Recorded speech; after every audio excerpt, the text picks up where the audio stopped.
Hello and welcome back to another round of unboxing. And today we are going to unbox this character from, I say Shining Blade, but she initially appeared in Shining Hearts. How to tell the difference? The Shining Blade the Shining Blade version has a surname, whereas the Shining Hearts version did not, because the voice actress for 3 of the characters in Shining Hearts, including this one, was done by the same person. However, in Shining Blade, the 3 characters were voiced by 3 different voice actresses, and in order to further differentiate them, they were given surnames. As for the artwork, they were completely the same. Interesting point to note is that the original voice actress for Shining Hearts voiced this character, Amil Manaflare. And so without further ado, we shall get down to the unboxing. And in the process of taking out all the scotch tape, I realized that it has a manual. And that is a good thing. So anyway, the entire thing consists of her, the base, and her staff. Because in the game she was a wizard type. Unusually, the base for once actually has a design. The previous Shining series figurines didn't really have a very interesting looking base. This one has a stone root looking base. Alright, we take her out, and in typical Japanese fashion, she is mummified in this protective film. And I say protective film because that's what the Japanese call it. It's in the manual. For some reason, it's a bit difficult to take out. The protective film, it seems like the protective film does more than just protect the character. It also makes it extremely difficult for you to take her out. Now watch as I feel totally struggling.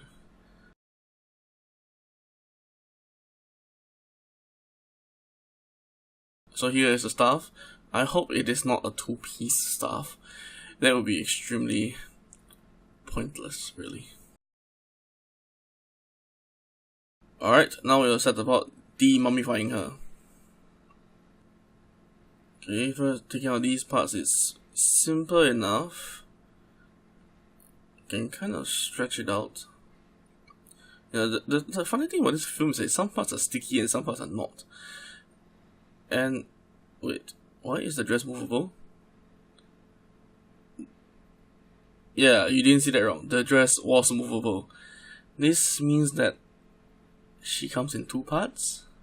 But anyway, we're having some trouble taking out the hair. Oops, not the hair. We're having some trouble taking out the film from her braids. When times like this, scissors. I just hope that I won't be so clumsy as to actually cut the figurine instead of the plastic. But I have relative confidence in my agility.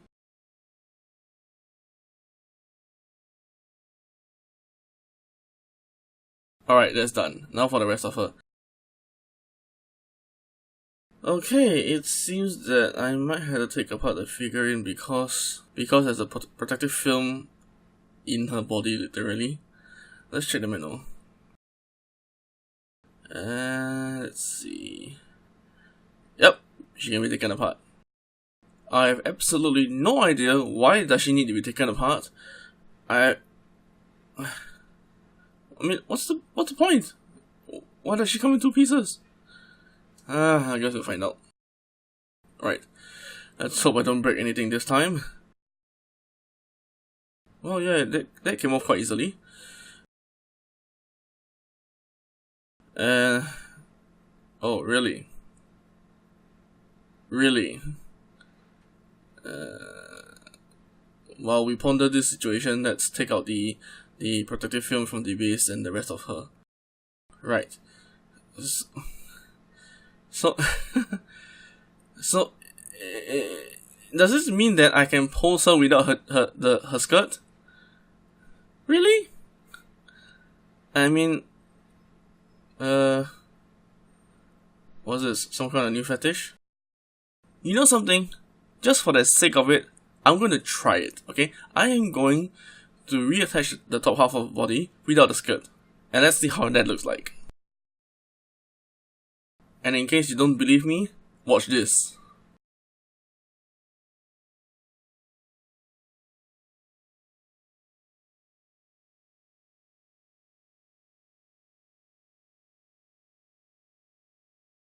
There, done. For some reason, you know, it kind of looks like she still has the skirt on. Alright, there she is. The finished figurine, complete without skirt and without staff. Let's spin her around a bit. You know, this reminds me... you know, this really reminds me of the naked apron fetish. Which I'm gonna put it on the table right now, okay? I like that fetish. Alright? Hey, I like what I like, you know, so, but, this is not naked apron, this is half naked apron. She's like, what? I don't know, what's the point of this? Okay, let us now resume normal operations. Alright, normal operations resumed. She has her skirt on. Hooray. And now to attach her staff.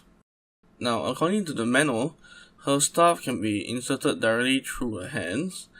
And it says there in the text that, you know, if it's difficult to push it in, you can twist the staff around so that it goes in easier, and this is what I'm doing. And it goes in pretty easily. For once, in a pretty easy and straightforward setup. And there she is. Complete. Amil Manaflare from Shining Blade. This is good. This is a nice figurine. Alright, let's take a closer look at her. As expected of Kotobukiya, the facial expression is pretty well done. I really like the braids. You know, the braids like reflecting her lively pose. And for some reason, I kind of like the apron. Well, it's not really an apron because it's actually part of her attire. You know, you never see her without it. But then again, she's a baker. And her boots are pretty well done too. One thing I didn't mention earlier is that the base is already attached to her. So that kind of like, you know, removes some of the stress of assembly. So looking at her from the back, there's the cute ribbon for her... let's just call it the apron, okay? Details. However, there is one thing that I find faults with in this figurine, and it is to do with this portion. No, it is not her chest. If you look at near the armpits and the bottom, you see that it's the finish is kind of crude.